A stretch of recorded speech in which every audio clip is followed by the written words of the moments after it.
Ayan, tayo naman po ay mag-umpisa na naman magluto.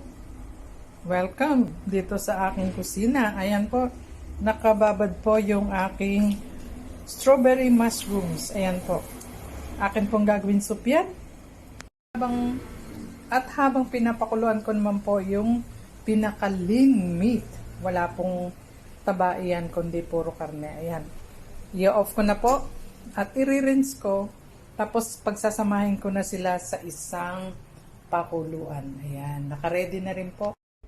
Eto, napakuluan ko na at naugasan ko na po sa malamig na tubig. Akin na pong ilalagay yan sa isang lalagyan ng paggawa ng soup. Kasama na po yung mushrooms. Ayan, lalagyan ko na po ng 2 slices na luya. At eto na, luto na ang ating strawberry mushroom shape soup. Ayan.